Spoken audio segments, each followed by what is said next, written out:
All right, this is JP Raw, show number 168, recorded on March 22nd, 2016. And tonight we have rock star photographers JoAnne and Jason Marino coming to us from Arizona. Welcome, guys and ladies. And, okay, that's...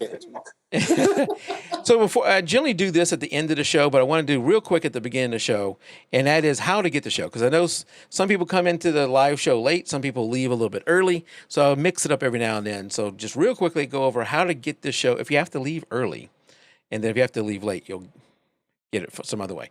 But you can get the show video-wise on iTunes, Stitcher, Vimeo, and YouTube.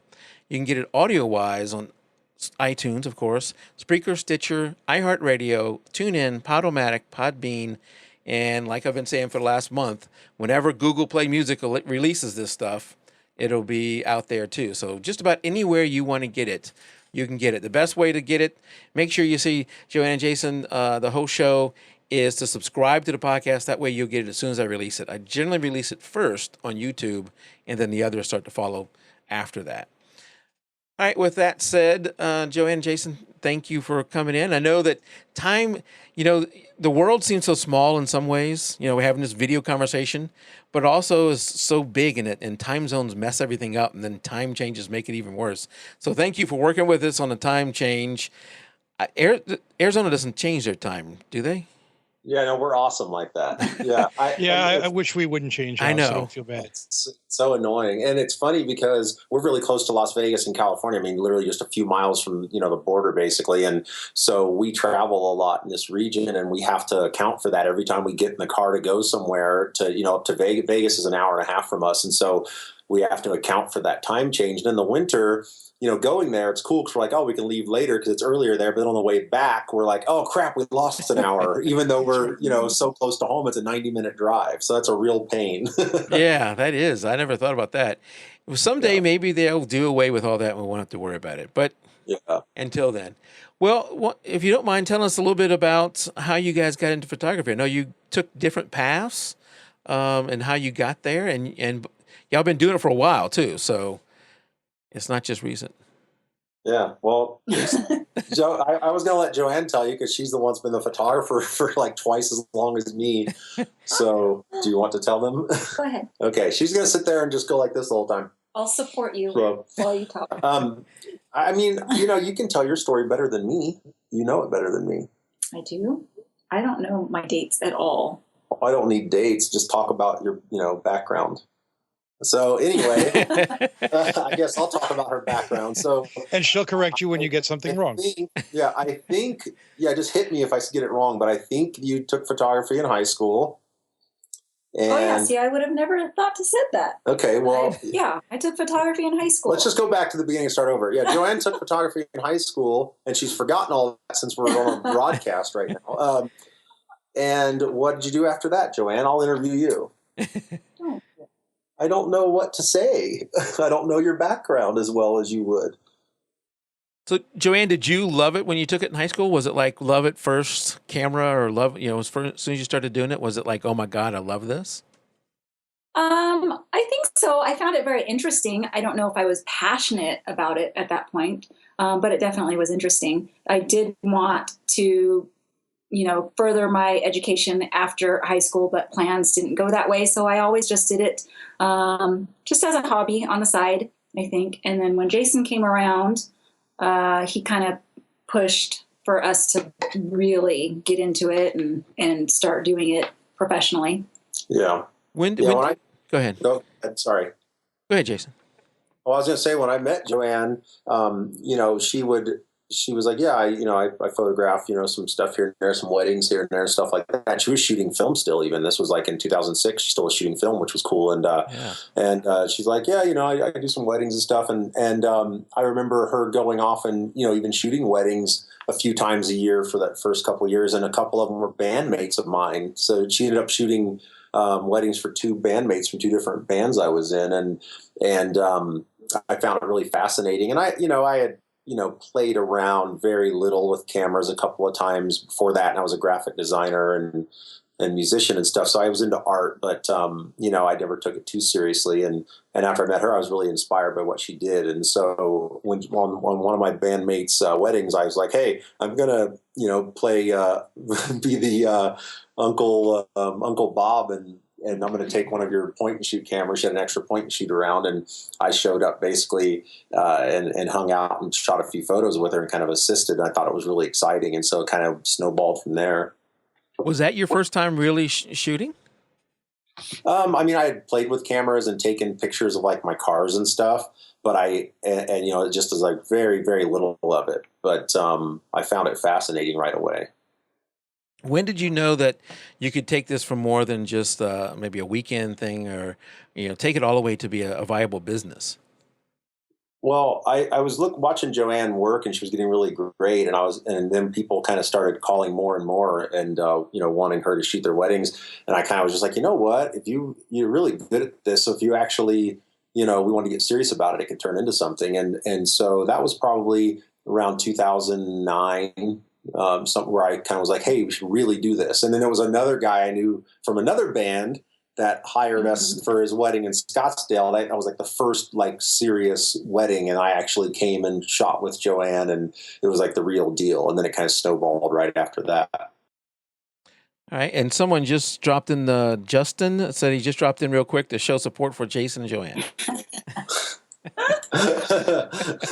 Well, yeah. Thanks, I'm looking at the chat screen over there. I was going to write something back, but I realized I could just talk back. You can just talk back to him. Thanks, buddy. Justin's awesome. We were just hanging out with him. And I didn't mention this earlier in the show, but you guys are a husband and wife photography team. And Yep. How have you made that work? You know, we were talking in the pre-show how Tim and I's wives would never work with us day in, day out. How have y'all made that work? And you've been doing it for a while. Yeah. Yeah. How many years? Well, so I mean, since '09 we've been working together. So it's been 5.5 to 6 years, depending on, I don't remember what time of year it was we started, but yeah, I mean, we really got on each other's nerves at first, so it took an adjustment period because we certainly weren't used to working together. So, and we were trying to figure out what we wanted out of our photography. You know, what style we wanted, and so we kind of had to blend our both ideas of what he wanted and what I wanted to get what we have now. So that took a bit. Yeah, I did. That was actually probably one of the biggest things was creatively, like I'm like super, my style is a little more wild and punk rock and just kind of like how I am. And I'm just like, I don't know, I'm a little more, I'm less refined and less worried about pretty things, and I'm more into really interesting looking images and stuff. And she was more into pretty things. And so we had to figure out a way to meld those two together and come up with like a way that worked for both of us. And I don't know if you're still struggling with that, but what I see in the photos, it looks like you figured it out. Thank you. Because Go ahead. I'm sorry. There's a little bit of a delay, I think, almost. Yeah. But I think that I probably pulled her a little bit more to my side. Like if it was 50-50, it's almost like 60-40. I think I kind of, I don't know. I kind of was, I think I'm a bit overbearing at times. So I think that she kind of had to come my way a little bit, but she's helped me to respect and understand a lot of the rules. I mean, I literally jumped into it with no understanding of anything. And I just took pictures that looked pleasing to my eye. And I think not having any background let me experiment because I wasn't worried about rules of thirds and horizon lines and things that people that are actually good photographers care about. So yeah. I was just doing whatever I wanted, but it allowed me to just goof off, and she was busy worried about actually being good at it. So I think that me being reckless helped her to loosen up a little bit and be more reckless. And then she being so much more refined than I was helped me to learn the actual, some of the actual techniques involved. Yeah, if you had a way to, describe your shoots, describe your images, and let me tell you mine, it's almost like classy, edgy style. It's, I definitely feel that I can feel both of you in the images. There's definitely an edge to them, but there's also, they're really classy too. And even one of them that The one with the lady with her legs standing there, and you see, I guess, the groom or whatever that's in the background. I mean, that one's really that gets you. It's really edgy, but it's also classy somehow at the same time. I don't know how to describe it. How would you guys describe your work? Well, we have a catchphrase kind of like on our website, and we use it for everything. And it literally says "killer wedding photography for chic modern couples," and that's literally the best possible way to describe it. It's, we do this kind of wild stuff, but it's still refined and sexy and like a bit of a luxury vibe to it, and there's good moments in there and everything. So it's a little bit dangerous, but it's almost like a gal with a little Derringer 22 in her garter belt. You know what I mean? That's kind of the best way to describe it. It's sexy and it's cool and it's fun. And, if you're into really, if you're just like a hip kind of person, maybe that's your thing, Yeah. So, Jason, let me ask you a trick question. Which one of you is the better photographer? Uh-oh. Which one of you is the better photographer today? Today? Oh, she's definitely better. There you go. And I'll tell you, because I'm still reckless and I still make stupid mistakes because I'm like super ADD and I can't focus like she can. So she will. But it's cool because we've got this flow now that she can wrangle me in really quickly. Like we were doing a shoot yesterday, and I'll see something I like and take a picture of it, and then she'll quickly remind me and say, "Hey, watch that horizon line," or "Hey, make sure that," just little things that I know, but I forget because I'm in the moment. I'm very much like a free spirit and just live in that moment, and she definitely has to guide me here and there. Actually, that sounds awesome in that you're both bringing something to the table, and you're feeding off each other. And he's actually way more technical, so he takes care of that end of it for me and helps me with that part. So it kind of works for both of us. We both use our strengths. It's almost like you're attending each other's workshop all the time. Yeah, that's a really good way to describe it. And like she said, I'm technical, so I can look at the camera and I know what every button does at every moment. I'm really fast with all the changes. I really well. So technically, I'm really good at that part of it, and she's much better with making good photos. so we definitely lean on each other. We lean on each other and basically figure out a way to support each other's strengths and weaknesses. You know what I mean? Yeah. So now, on the business side of it, who runs the business side, or do you split that up? It's kind of split like this. So she does all the bookkeeping and all of the important stuff like that keeps us from getting thrown in jail and whatever. And she does all the taxes, or sends them off to our tax person, and she deals with the bookkeeping month to month and keeps everything super organized. And then I'm the one that actually does most of the client interaction. I do all the emails, I do the social media. So I do the part that's kind of fun, and she does the part that's kind of lame, but she's really good at that part. So it's I'm natural. good at the lame stuff. Yeah, she's good at the boring like bookkeeping, and I'm good at client interaction. So that's how we do it. Yeah, but that's great to be able to work off each other, because a lot of times people don't have both sides of it. Then you're hiring somebody or something. That's great. Definitely. You got a lot of feedback from me, don't you? Yeah, I think maybe if y'all turn your speakers down just a little bit, that might be. I think some of the feedback may be coming from your speakers. There we go. All right, yeah, like Tim was saying, having the talent, having the creative side, it's important to have the business side too. I'm still getting some feedback. Yeah. Is it us? We don't have anything. I don't hear anything here. Yeah. Say something, Tim. Can you hear me now? Oh, I hear the feedback from you, Mike. Yeah, it may be the volume on y'all's side is turned up, and your microphone is catching us when we talk. Yeah, there. I turned ours down some. Okay. Yep. That. I don't know. Sometimes Skype can cancel for a while, and then it has trouble. If we continue to have trouble, what we can do is just hang up and call right back, and that should fix it on your side. All right. Okay. So one of the questions I know people always ask is about the gear.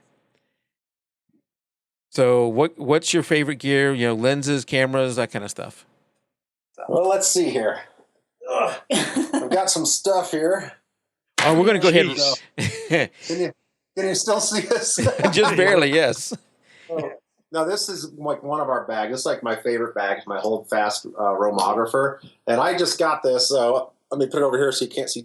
I just got this and a couple months back, and I'm in love with it. So I thought I would just get it out and pull some stuff out. I'll show you a couple things we actually just started. We just got at WPPI our Lowell GL1 hot light, which we're in love with.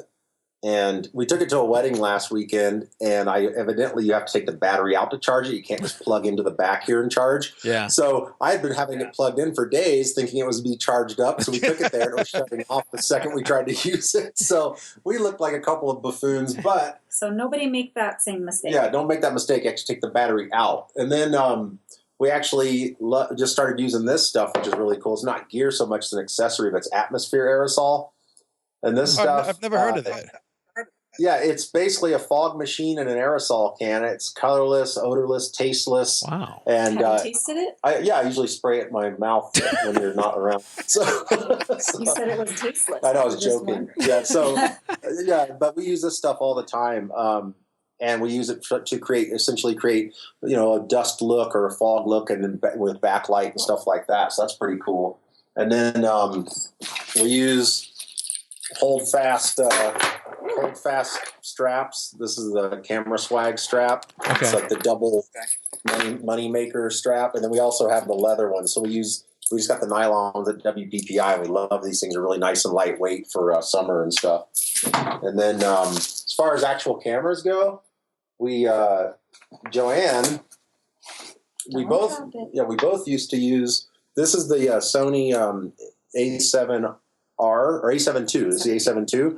And last year around this time, we actually both got these and started using them. And then my shooting style wasn't, I was telling you I'm a kind of loose cannon and just kind of go off and do what I want. And this camera, you have to be much more deliberate, so it doesn't suit my style because I'm more sloppy. And so this camera, if you're actually a deliberate, talented photographer, it's a great camera to have. And then she has the new 35 1.4 that they came out with last summer on this. And we both shoot 35-85, so that stays on that camera at all times. And then this is my I use the Nikon or Nikon, however you want to say it, D750, and of course the Sigma 35 Art Series 1.4. So and that I shoot this lens probably 95% of in a wedding, and the way I shoot, it works really well for me because I like to shoot and be literally like right in the middle of everything that's going on. I don't want to be far away, just kind of using a long lens and picking things out of the air. I want to be right in the middle of what's happening during a wedding. So I use that 35 like all day, right in the middle of the action. And how you liking the Nikon 750? Oh, it's a great camera. It's got an incredible shadow recovery, and the cool thing about it is the noise. Like if you have to shoot it at a high ISO, it looks like beautiful film grain. I mean, even at 6400, the thing just produces beautiful images. It's mind blowing.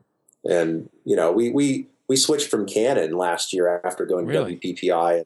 Yeah, we switched over to the Nikon and Sony setups. And JoAnne also uses a D750 with an 85 1.8 Nikon lens, and that's my second camera as well. So we both do double cameras, 85-35 all day. And 85 is good for portraits and stuff, and then we both shoot a ton of 35. It's a lot of fun.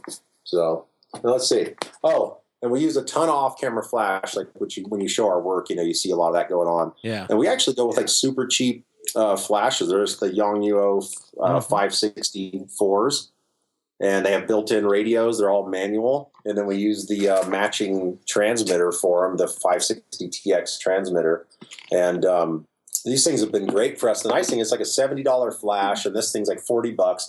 And if you drop one or lose it or it breaks, it's like no big deal. You just get another one instead of spending $500 a pop. And so that works out nice. And then we always have our MagMod stuff when we're doing off-camera flash. You seen these? I have not. No, that looks like it's a gel. Silicone implant. It's actually called a mag sphere, but people refer to it as a mag boob because it literally looks like a silicone implant. Yeah. And so you ever heard of MagMod? I've heard of it. Yes. Yeah. So Yeah, they basically. We love these. Yeah, we love their stuff, and we use their grids a ton to control light spill, of course, on our subjects, and then we put the sphere on there to soften it up a little bit, and they just pop together with magnets, and you've got they pop right onto the mount that goes on the speed light. So, and we travel so much that it's convenient having these compact, rather than the huge soft boxes. And the light's not as soft, but we can use other things to soften light, like diffusers and stuff like that. If we do like a so these things are really fun, and we use them for literally almost pretty much every single image we take that has flash. We use these in it. Where would you pick those up? Like just on their website or somewhere else? I think it's like magnetmod.com. If you go to our website, we actually have a page that shows all the gear we use with links to everything, which is cool. So, I don't know, that makes it easier on people, but everything we use there, we have it listed on our website, because we get that question a lot, hey, what do you guys use? So it's like, well, go to our page, go to the For Photographers section, and you'll have access to everything that we use. And you can also ask us questions and stuff about our gear more specifically. Very good. Thank you for sharing what's in your bag. People love seeing that. I know I do. It's fun. It's fun stuff. Yeah, it is. All right, I'm still getting some feedback. Would you mind if we hung up and called right back? Sure. Yeah. No problem. All right, why don't you hang up and then I'll call you right back? Okay. Yeah. We're all sitting here looking at each other. Yeah. No problem. All right. You want me to hang up too, Mike, or no? I think it's just on their end. Let's see if we can. Wait. Accept. All right. How's that? I think we're good now. All right. We'll Cool. let that go for now. All right. So thank you for sharing that. Like I was saying, it's a request people have asked. Hey, can you ask the guests to show what's in their bag? Because just like you did, guests have so many great, people who are doing this for a living have such cool things in there that we've never seen before. I never saw those light modifiers you just showed us. Right. Those are awesome. Yeah, they're really neat. They're lightweight, and they're super portable, so it works out really nice. All right. So, and I know, looking at your images, light plays such a huge part. Light is so important in a lot of photography, but obviously in yours, light plays a huge part, and not just natural light. You showed us your flash modifiers and the flash. Do you use flash in a lot of your images? Yeah, even not for portraits, we'll use it in just changing a room, because a room can, you can go to a place and the room just isn't very attractive. There's a lot of, soda cans and bottles everywhere. Yeah, and so we'll actually, use our camera to darken up the room, and then bring in our own light using our modifiers and gels, and make a room look attractive that way. Yeah, I've seen so many of those as we're scrolling through some of your images now, and actually, the first two we just popped up. You can see the strong use of light in these images. There's one where a couple is dancing, and it'll come up a little bit later, dancing, and I don't know how you did that where you got the light on them so well. Maybe it'll come up here in a little bit, and I can ask you about it. Right. But and do you see the one here with the guy? There was a guy playing pool that was flashing. That room was a disaster, and we literally darkened it to where it looks like it's pitch black, and you don't have any idea where he's at. And then we used 3 different flashes there to light his face and light the pool table and make the room look good. Let me go back to that. So this image here is what you're talking about. Real quick, in the middle of the screen, I'm just getting to see a JC with a purple logo on the output on my side.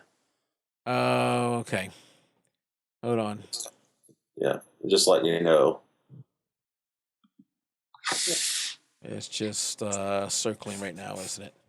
Yeah, but I think on the live feed on my other computer, I actually see the images and stuff. So, you see it now? No, I don't see it on the. I don't Skype see it either session. on the. Yeah, I don't see it on Skype either. I just get the circle. And now I got the little blue screen white man. Back to the circle. Yeah, Skype gives us problems every now and then. So I'll have to describe it to you. Yeah, well, you can see it on the other screen, the live screen now. After 20 seconds. So. Well, I have that image pulled up that you were just talking about with the pool table and the guy and the 2 overhead lights. So with that one, how many flashes you said you're adding to that image? We used 3. Yeah, and JoAnne shot this image. It was her idea and everything. We work like a team a lot on that stuff. And since I love the technical stuff, I love setting up light. And so we actually have a flash camera left somewhat behind him, giving that definition on his right cheek. And then we also have a light slightly, almost directly, beside him on the on his left, on camera right. And then we also have one pointed towards the camera, which is creating those long shadows and highlighting the pool balls. So there's 3 flashes just to set one portrait up in that shot. And that room literally was like hideous. And, and the people were awesome. It just was it had like old weird, pictures on the wall, and there was wood panels, and we made the room look really cool. Clothes everywhere, food everywhere. Which is normal. That's when people are getting ready for a wedding. Sure. They have clothes and food around. And so instead of having to move all that stuff, we just kill all the ambient and bring in our own lights, and you end up with something cool like this. Yeah, that is anything outside the camera, who cares? It's what you can see. But to be able to convert that scene like that, that's awesome. That took some creativity and some thinking there, huh? Yeah. It's a powerful tool to be able to have at your disposal. That's for sure. I think a lot of photographers, especially new ones, to get in, they try and stick with just natural light. And you can do a lot of stuff with natural light, but learning to add the flash and master the flash, something I haven't done, but learning to do that gives you a lot more flexibility.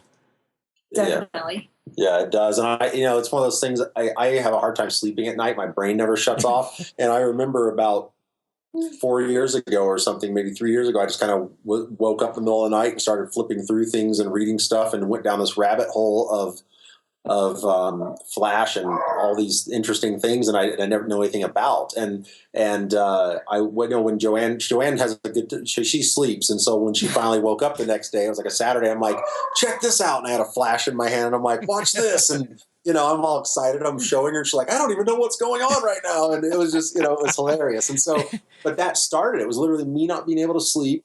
Woke up after laying there reading probably from 3 a.m, and then it was like, hey, this is really cool. We got to learn how to utilize this. Give us a lot of control, and it literally has snowballed from there to where we're kind of known for putting together really interesting lighting concepts on our images. Do you think that's what sets you guys apart from wedding photographers? Wedding photography is a competitive business. There's a lot of people out there doing it, and you're getting pressure from all ends. You're getting pressure from the Uncle Bobs who think they can do it with their new Rebel, who are going to charge their cousin $50 to do the wedding or whatever they're going to charge. Yeah. To all levels, there's a lot of competition. Do you think that's one of the things that helps set you guys apart from the competition?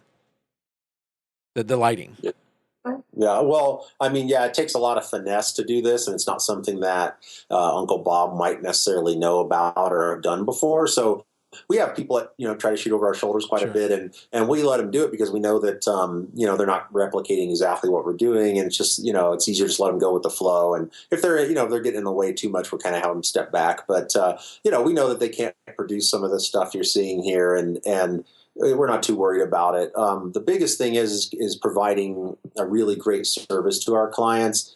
That's something Uncle Bob isn't doing. That's something that your new photographers out there aren't doing, and we're not competing with them. We're not trying to get every client that comes along. We've refined our style, refined our market, our target client down so well that there's millions of them out there. We want a couple dozen, and it's per year. It's all we want, and the rest, it doesn't really matter what's going on with the rest. Yeah, and speaking to that, the way you deal with clients, looking at your website, you guys had something I hadn't seen before, and I read the whole thing, which generally I don't do when I go to a website. I just skim through. But, if you go, you guys know this, so I'm kind of talking to everybody else but you two. If you go to their website, Tim, and you come down, and if it's a little bit slow, it's not their website, it's me, because I'm got so much going on with the show right now. So don't judge that. But you go here to go here, Client Lounge, then go here, then Client Lounge, and then you kind of lay out for a prospective bride or groom, step by step, the call, the first meetup, then the booking, and the day of the wedding, and all that kind of stuff. And it's an interesting read, just going through it. And I'm not getting married again. I've been married for a long time, but I felt comfortable just reading this thing. If I was a potential bride or groom, you almost got me just right there. with this page. That's cool. Yeah. I think about when I got married, and I'm like, I don't know how it went for you. I mean, I hired a photographer, and I think we had a 1.5 year engagement, something like that. And from the time I hired him to probably the day before the wedding, if I spoke to him once, that was probably a lot. That's terrible. Maybe twice. But yeah, that was it. That's probably about what happened here. My wife did it all, but it's. I think we maybe met with the person, agreed to them, and then, the day. And then it wasn't until the day. Yeah, right. something like that. But reading through this, I mean, the detail you go into and the way you do it in a way that makes a potential bride or groom feel comfortable. Hey, I already feel like I know. I haven't even met these people yet, and I already feel comfortable working with them. Yeah, and we want our clients to feel comfortable, because then they're going to be more comfortable in front of the camera, and it won't be as awkward, and we're going to produce better images because of it. Yeah. We put a lot of focus on relationships, and we treat our clients like they're friends or family, and we end up being friends with quite a few of them, and we want them to feel comfortable contacting us at all hours, or if they have just any ideas or questions or thoughts, we basically make ourselves accessible to them anytime, because that client experience is really important. The people are investing a good deal of money and trust in us, and we want them to not only, receive really awesome art for their homes and memories for to cherish for a lifetime, but we also want them to really have fun while they're doing it and really trust us and understand the process.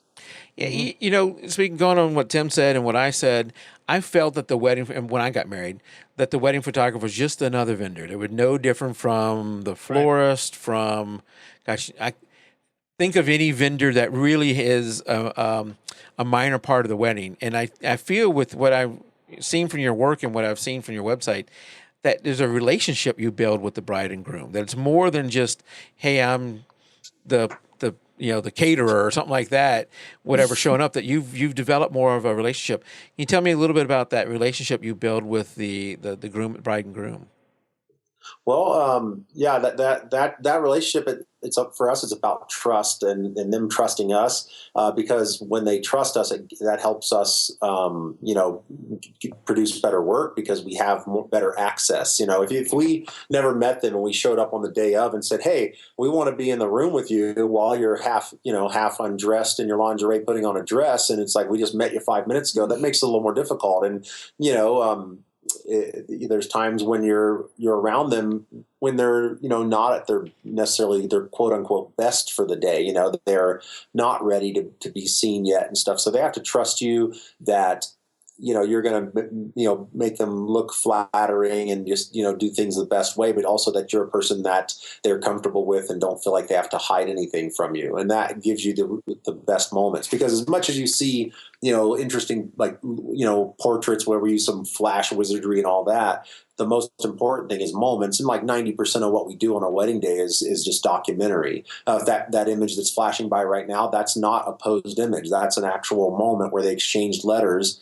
And we lit it, but because we knew they were going to sit there. But he's actually crying, reading a letter and she's reading a letter at the same time, and that's powerful stuff. It's not, so they have to trust us to let us be there while this is going on. Yeah, that's great. I mean, you think about that. I mean, how many photographers would even be there for that scene? And you're right, building that trust and the whole relationship you're building with them builds to that type of scene. Right. I love that. I wanted to ask you about that shot because I didn't know what was happening there. We ask our clients too, like, what is going to happen on their wedding day, if there's anything we need to look out for, so that way we are prepared for that. So we knew ahead of time that they were going to exchange letters, and so that helped us get this image. Right. And along these lines, you do something called the reveal. Can you tell me about that? Oh, like a first look, you mean? Yeah. Right. Yeah, I mean, it's basically it's kind of become really popular. It's not something that only we do now, but we definitely encourage it because it's a big time saver, and it gives them a lot. You know, they don't have to spend 90 minutes, 2 hours after their wedding getting their family photos done and then getting their formals done. They get them done ahead of time, and they get to actually go off by themselves and have a quiet moment together to see themselves for the first time prior to the wedding. And it kind of relieves a lot of the wedding day jitters and stuff because they've already seen each other. Now they get to walk down the aisle and not be worried about, tears running down their face, smearing makeup and all those things, and everybody staring at them. And, oh my God, I'm going to trip over my dress. So they can just relax and enjoy the moment and be in the moment.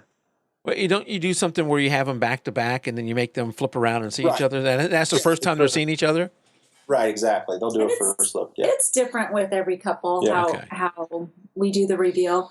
But it also, it's more intimate, being able to see each other in a private, having that private moment rather than having everyone staring at you. It really lets them express their emotions to each other.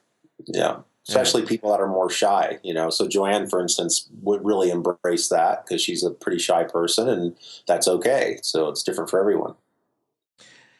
As we scroll through some of these images, they're so creative and everything. I'm thinking back, like, when Tim was saying, and our shots, just like in high school, were our wedding shots, were all the canned shots. If there was a book of, here's the 17 photos you get, that's what I got for my wedding, is the ring shot in the book, the whatever else. I can't think of them. I know where the book is upstairs, but there's nothing unique in any of them other than it's me and my wife. Replace our faces with someone else, and you have every other wedding back then. But yours is so creative. How do you keep that creative flowing? And is it something that you develop with each bride and groom, or do they come with you ideas, or you feed off each other? How does that happen? A lot of it's just spontaneous. We get to know our clients a little bit ahead of time, so we know their personalities because we like to draw off of their personalities. So we never know what to expect from wedding to wedding. So we kind of have to just go with it. Yeah. Getting to know them helps us because we know what they like and what their interests are. So we don't just go, hey, when's your wedding? Cool, we'll be there. It's, hey, tell us about you. Tell us about what's important to you. Tell us about what's important to you about the person you're marrying. Tell us about your family. So we really get into them as people and what they love and what matters to them and what matters to them on their wedding day. Then that helps us kind of go through it. But of course, we've refined our style. And like I was saying earlier, we have a certain type of clients that we like to work with. And those are generally clients that get what we do and they like what we do. Yeah. And so we don't have clients that come in and go, hey, can you shoot completely differently from how you shoot for us? And because we wouldn't want to do that because we weren't being true to them and not being true to ourselves. Right. And so we show people the kind of work that attracts the kind of clients we want to work with, and that definitely helps make it easier. You find a lot of photographers when they're starting out want to please everyone and book as many people as they can, and you can't be everything to everyone. You really have to just only be attractive to a set group of people if you're going to be successful. No, that's a very important point. And you kind of touched on it earlier when you said something about the number of clients that are out there and you just need a small portion of them. You don't need to get every one of them. That's right. Yeah. That's absolutely right. And that's how you do that. So. All right. Tell me about the wildest wedding you've had so far. Anything wild any wild weddings that you could share? Mm-hmm. Yeah. Yeah. Well, a wild experience for us even. It may not have been the wildest wedding, but it was the wildest experience. Yeah. You want me to tell them? Yeah. we tell their stories. Obviously, they have the same one. Yeah. Is it Labor Day weekends in September? Is that the one? Yes. Yeah. And I always flip Memorial Day and Labor Day. We, like on Thursday of that weekend, we got a call from a photographer in Canada saying he had some family issues and he couldn't make a wedding in Guyana, South America.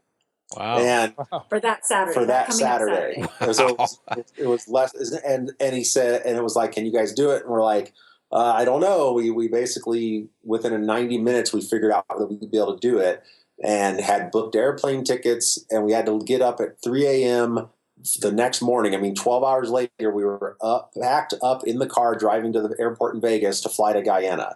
And It took us until it was basically we got up at 4 a.m., left Vegas at like 7, flew to Houston, had a few hour layover, all these delays. The plane went out on the tarmac and came back twice because the pilots were overtime at that point.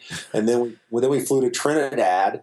Missed our flight to that because we were late in Houston and had to sleep in Trinidad at a hotel around the corner. And we got to Trinidad at 3 a.m. or something, and we had to be back at the airport at 5. So we got to like 2 hours in this hotel. Wow. Came back to the airport, got on a plane, and there was only one flight a day that was early enough to get us to Guyana so we could do the wedding. And it was a 7 a.m. flight, and it's just 90 minutes over to Guyana from there. And so we got to Guyana at like 7 a.m. and waited for a car. Car picked us up. It's a 45-minute drive into town. Got to the hotel, and we basically tried to sleep for an hour or two. And then by noon, we were up and working, shooting the wedding. So it was 24 hours later, and we hadn't really had 2 hours or 3 hours of sleep. And then shot for 12 hours. Shot for 12 hours. Because, and Kim and Kurt, they were the clients. They're amazing people. We love them. We're like really close with them now. And they had the most incredible wedding because people came from all over the world, from Dubai, from Canada, from all around the Caribbean, and from the States. And there was like 400 people at this wedding from all, like I said, from all over the world. And they're the most warmest, kindest people. And they partied all night, and eventually we just literally midnight came along. Right, look, we're just done. We can't shoot anymore. It's been 12 hours. We haven't slept in 36 hours, and you guys are. I didn't even end until 5 in the morning. Yeah, they shut the hotel. Oh. They went till 5 a.m. to shoot, partying at the reception, and it was incredible. And then the next day, they picked us up and took us to. They're one of their parents' homes, and they had a day after barbecue and pool party, and we spent the evening with them, and it was just the best time ever. But it was like it was exhausting. And the next morning after that, it was a Monday.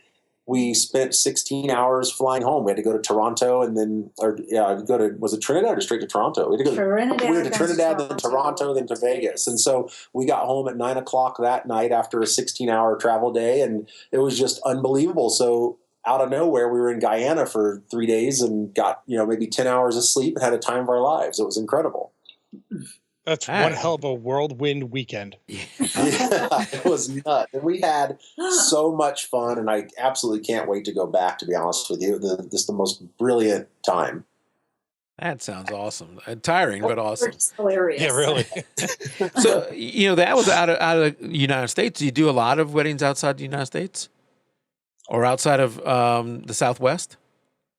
Yeah, we do a few. Yeah, we work regionally a lot, so a lot along the West Coast, and then we've gone over to the East Coast, New Orleans and whatnot, and we've definitely gone from one end of the West Coast to the other, and Vegas, Phoenix, Scottsdale, Orange County, San Diego, Seattle, all that, and then of course Guyana, and then we are in Mexico twice in the next 6 weeks or next 2 months. Yeah. So we're flying into down to Ixtapa, to Zihuatanejo to shoot a wedding there on the Gold Coast in May, and then in April we're actually driving to Mexico because it's in Rocky Point, Puerto Penasco. And it's about a 6-hour drive, so we're driving down for that. So we definitely are leaving the country more and more now, especially in the last year.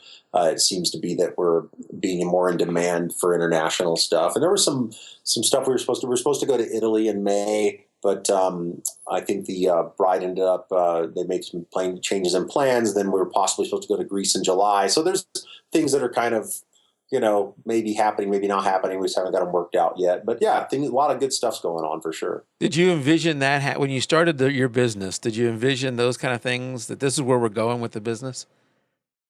No, never. Yeah, really? Yeah. Who could? I mean, yeah, 5 years ago we had a resort in Scottsdale that was booking us. They were just throwing weddings at us left and right, which is really what got us going really well. And, they gave us, 5-6 weddings a year that first year or two, and that was helping us really get it going. And we were like, oh, this is so neat. We're working in Scottsdale, this is so fun. And now I look back on that and I go, man, that's like a normal Saturday now. And what a crazy Saturday is getting on an airplane and flying somewhere we've never been and spending 3 or 4 days. That, that's kind of become more the norm. Yeah, but it's those relationships, it's that hard work you did at the beginning that's starting to pay off. And speaking of relationships, you guys just came back from WPPI, right? Right. Where if you're a wedding photographer and you've never been to WPPI, how important do you think it is to make that trip? Oh, that's been amazing. I think it's been huge as far as relationships, networking. Was this our third year? This was I think we went 4 years ago. We went for a day and walked around the trade show floor, because it was like a free pass. And then then like 3 years back or something, we actually attended, and then last year we attended again. And then this year we actually were instructors. So, which that blows my mind even more so than traveling places. Like, I never thought in a million years anybody want to hear a word we have to say about anything. So, because you have this, I have this self-deprecating sense of humor, but you in somewhere inside there's truth in that. You kind of feel a little inadequate. And I look at our colleagues and I'm blown away by, the Chrismans and the Manns and, Kirsten Bethman and so many incredible people that we're friends with. And we look at their work and go, oh my God, I mean, if we could ever even get half as good as them, it'd be life changing, because these people are just the best there is. And, so we look at ourselves and go, I don't know why anybody wants to talk to us about anything, because we don't have a clue what we're doing. And that's how I feel inside, So yeah, being a Jason Group, having us do a photo walk this year at WPPI, and I mean, it sold out weeks before WPPI. I think we were the first photo walk to sell out this year, which blows my mind, and I'm so humbled by that, and I can't believe people want to learn from us, but it's so exciting at the same time. And of course, nerve-wracking for poor JoAnne here. I didn't want to do it. Well, I saw JoAnne. I saw some of the photos of what you were teaching, and you were commanding the crowd. You had commanded the crowd. Were you teaching a class on light meters? It was on off-camera flash. Oh, okay. Someone had just asked. Someone had asked me a question about the light meter. Okay. And we don't normally use them, but we actually decided lately to use it because it does save us a little bit of time, because we can just step into an environment and we use it to meter our flash ratio to the ambient. And we like to shoot a really high ratio, like 80-90% to ambient with our flash. So we love to really darken the skies when we're outdoors and bring in tons of flash. So that light meter helped us. And I think someone was asking, hey, what is that? What do you do with it? And that's how that kind of happened. Yeah. I have one. I can't remember the last time I actually used it. I know where mine is, and the battery's dead in it, I'm sure. I know where mine is, too. I absolutely know where it is. And we don't need it for, most of anything we do, but it was just, when you show up on a scene, you got to shoot something, and you don't want to be standing around fiddling and, chimping and going, I need a little bit more aperture, whatever. And so we just go beep, and it's like, cool, shoot, and it's just kind of one of those tools that, they're not cheap nowadays either. They're like iPhones. They have touch screens, and they're ridiculous. So it's an investment, but it's something that's going to save us time and make us not look like such idiots. And so I'm into that, well, Jason, Clients enjoy us looking like idiots. Yeah, it's entertaining. Well, JoAnne and Jason, I know that you were just saying, Jason, how you look at your own work and you wonder why anybody would want to hear from you. And I know that thought is what drives a lot of photographers to continue to get better and better and better. But I know that a lot of people who, like, I'm sure Tim and I, we look at your work and it's fantastic, and we would want to learn from you. I mean, so there's a lot of people that are like us that would look at it and go, I don't know what you're talking about, Jason, when you say that. This is great work. When can I sign up for your class? And I think that's probably the same with lots of artists, I mean, I feel like I'm the worst guitar player on earth, but I'm probably really, really mediocre. And so, what do you think about that? Yeah, I mean, we see improvement in our work every year, but we also look back and we're like, man, we did some really horrible stuff last year. We had a client on Saturday. We did senior portraits for her younger son, and a couple years ago we did her older son. And I actually said, look, I'm really sorry about the photos we did for you a couple years ago, because we've refined our technique so much since then. And it was a kind of a funny moment, but she was laughing. She's like, oh, it was great. I love them. And I'm like, no, I know. It's about those moments and memories. Exactly. We like to joke around that, man, we've changed a lot, and we always look back and go, what were we thinking? Like, oh. Now, you mentioned senior portraits. So You do weddings. I imagine you do things around the wedding, like the engagement and the trash to dress and all that kind of stuff. So, how much of your business are you doing senior shots? We do like half a dozen of them. Yeah. What happens is we become so close with our, couples that we shoot that they just start having us do everything for them. Families, and if they have older kids. And then, a lot of the kids spread the word because there's no one around here. We live in a small community. There's like 30,000 people or so, and just outside of Vegas, there's no one around here that shoots stuff the way we shoot it. So when there's a kid that comes along and sees what we do and they go, oh man, I want a picture with my car and I want like 6 different flashes firing at it and I want smoke and dust in the sky, they know that they have to call us because no one else can do it. And so they know that if they like that look, again, those are the clients we want and they come to us. So it's the word spreads pretty quickly that, hey, if you want something that's this style, these are the people you want to go to. And we do we average about 75 different commissions a year. And we've been doing a lot of commercial work lately too, which is cool. So that's become, in the last 6-8 months, we've been doing a ton of like commercial and editorial style stuff for companies, which is neat. Yeah, I think, it's important to find different revenue streams. So I was interested in with the seniors. I didn't know about the commercial work because I can see a senior. You do that work for them, and maybe they have siblings. You get those too, but then later when that senior gets married, first people they're thinking about is JoAnne and Jason. And we did that. Yeah, we've done that a couple of times, absolutely. And with their siblings, same thing. Then their siblings that were younger, they graduate, then they get married, and so. Yeah. We've definitely had people, we've watched them over the last 5 to 6 years growing up through late high school into early 20s and through college and getting married. It's pretty cool. You actually cried at one of the weddings. Yeah, well, there was one girl, we did her senior portraits and then we did her engagement and then she got married and they were playing the pictures from her senior portrait session and her engagement over some really sappy song. And I was just like back there with my camera like, oh my God, I got to turn this off. I get emotional. I do. I got emotional because I'm like, we watched her grow up for the last 7-8 years. This is crazy, or whatever it's been, 6 years. And so, I love that kind of stuff. And I'm a big crybaby, so that was pretty cool. Well, that's awesome. And I think that emotional attachment to your clients is why people love to hire you guys. Yeah. I hope so. That's what it's all about for us. I mean, just really, it's about love and connections and just making great friends with people. So, we're coming up on the hour. So, I got one last. Yeah, let's wrap this up with this last question. Who shot y'all's wedding? How did your wedding go? So we hired a guy.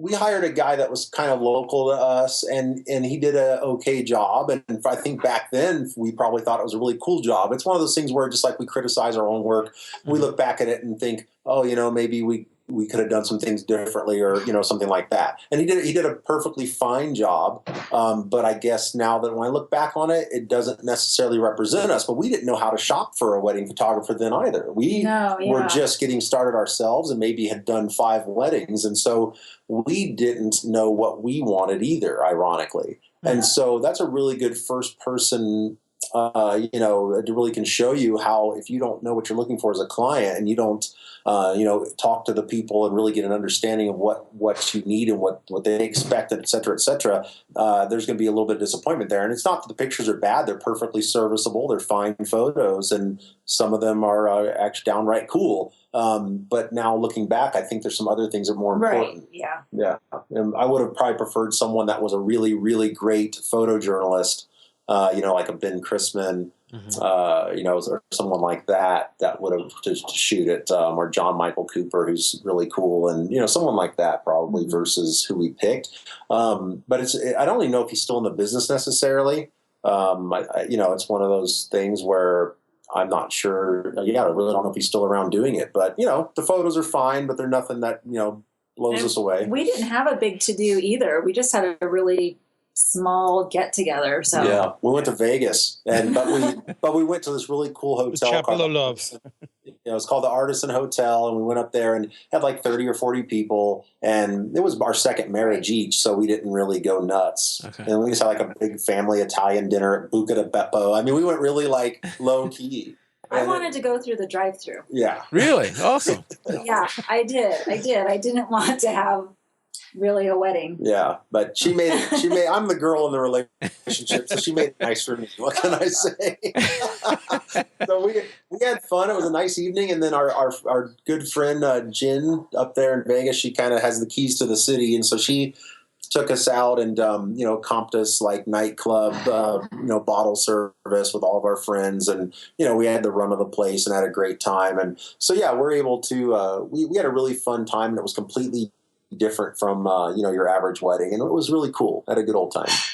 So awesome. Thank you for sharing that with us, and thank JoAnne, Jason, thank you for coming out tonight and spending an hour with us. We're at the hour, so I'm not going to keep you guys too much longer. It's interesting, watching your photos, and I gotta tell you, I say this every now and then. Tim's probably tired of me saying this, but it's true. I don't say this if it's not true. When you sent me the photos yesterday, the day before yesterday, whenever you sent me the photos, and as they're streaming, I'm getting ready for it's just shot after shot, goosebumps on my arm, and that means that to me is like, oh, I got an attachment to that photo. I got a feeling from that photo. It's a great photo. And that to me is like, it's the best compliment I know to give to somebody. That, or I'd put it on my wall. But these are of other people, so I wouldn't put them on my wall. Thank you. Yeah, huge compliment. Yeah. Huge compliment. Thank you so much. Thank you for coming out. So I'm going to go ahead and do the wrap up. You guys are welcome to hang out for a couple more minutes as I wrap things up. Guys out in chat, thank you for coming tonight. If you came in late, you can catch the show on iTunes, YouTube, Vimeo, Stitcher, Spreaker, iHeartRadio. Where is it at? Podomatic, TuneIn, Podbean, and soon to be Google Play Music.